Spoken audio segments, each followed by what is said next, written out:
One of the questions I get asked a lot over here in the US is how are we going to get around when we're on safari?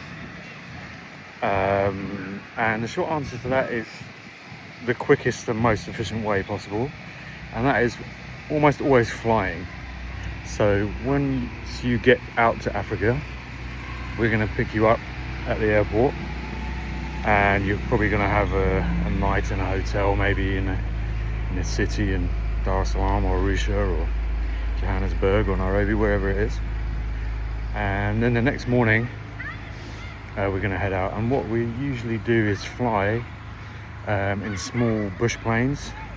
While I've been here in the US, I've been taking Ubers everywhere, and if you like, the Cessna Caravan 12-seater is like our Uber for safari out in Africa. And often you can jump on, there'll be other people getting off and stopping at multiple airstrips on your way. The areas we go to, the national parks, they're very remote and the distances are big. So flying is just the most time efficient and the most comfortable way to get there. Sometimes if you spend too long on the internet or you're talking to AI about safaris, which I'll wag my finger about, you might be tempted to drive between national parks or between a city and a national park because you looked it up on Google Maps or something. But these distances are far and the journeys are uncomfortable and you're taking up a lot of time. So yes, flying costs a bit more money, but by far the best way to do it and maximizes your time. So often we'll leave the city, we might leave Dar es Salaam or Arusha in the morning, and we'll be out in maybe Serengeti or the Nyerere National Park by mid-morning, and then you're on a game drive straight away and have lunch in camp. So that's the best way to get around.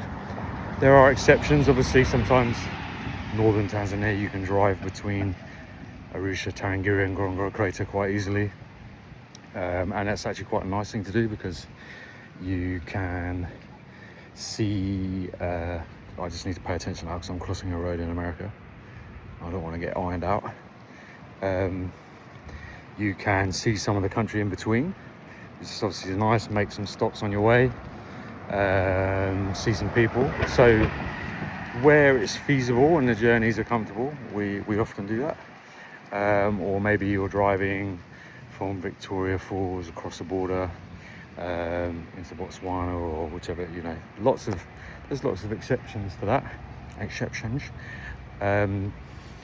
But yeah, mostly flying is the way. And yeah, Cessna Caravan, and then bigger groups will even charter those planes, and that gives us ultimate flexibility because then we can make the schedule, so you can leave a bit later, you can arrive a bit later, you can go to different airstrips that are not always serviced by the scheduled trips, and then you can even get nicer planes, Pilatus, King Airs or whatever.